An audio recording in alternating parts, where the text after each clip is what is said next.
In 1969, the first vision for PVUMC's Biblical Garden came to fruition and was dedicated March 30th on Palm Sunday. The Biblical Garden is our first welcoming as we enter the PVUMC campus from the west. So we had at Paradise Valley United Methodist a pretty vibrant, engaged community. But the garden had been really neglected and it was really dead looking. And that's the first thing when people are coming in. This whole area is the first thing that they see. So for me, it just felt really important symbolically that this garden be vibrant and thriving and rich.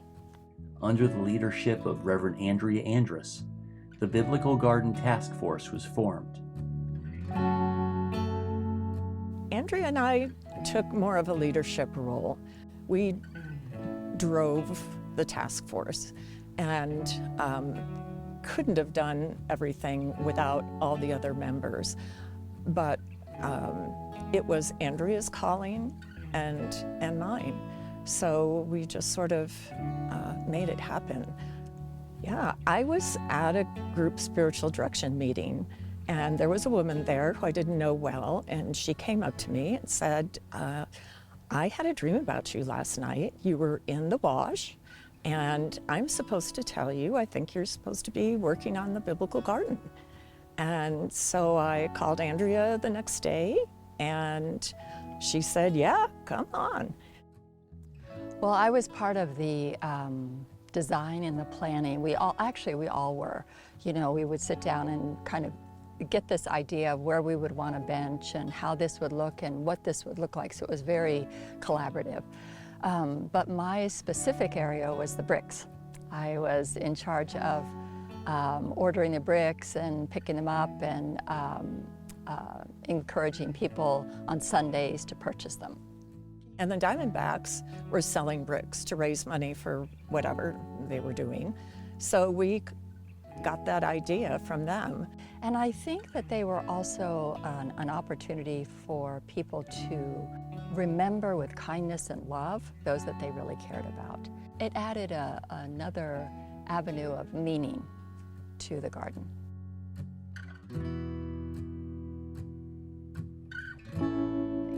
That was a heartfelt gift from the parents at the loss of their daughter. And when they heard about the garden, they really wanted this statue there. They wanted to commemorate her life. They wanted for people to see the beauty, because she had been lost, right? She had been lost at sea, so yeah. It's of Marion writing in her journal. In the journal, there's a poem called The Butterfly. And she's stopping for a moment as a butterfly lights on her hand.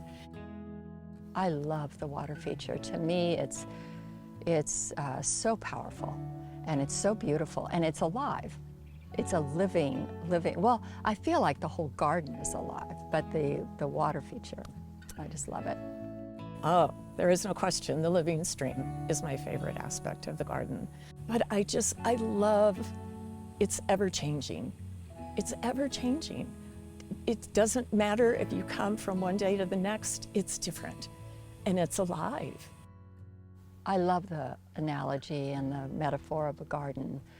I think for me it speaks to the importance of tending our faith. You know, it can't be neglected. It also feeds others as well, because as we tend to our own specific garden, our own spiritual faith, our own lives, that radiates out to others. So I think it should be a part of our practice as those that are seeking to stay closer to God. This garden is sacred ground. It was created through God's vision in our hands. It's a place that will change you if you let it, as it changed all of us who worked on it. This is my story, this is my soul, praising the Savior. the day long, praising the Savior all the day long. Today, the Biblical Garden thrives as it awaits its visitors. The PVUMC Biblical Garden. It's here for you.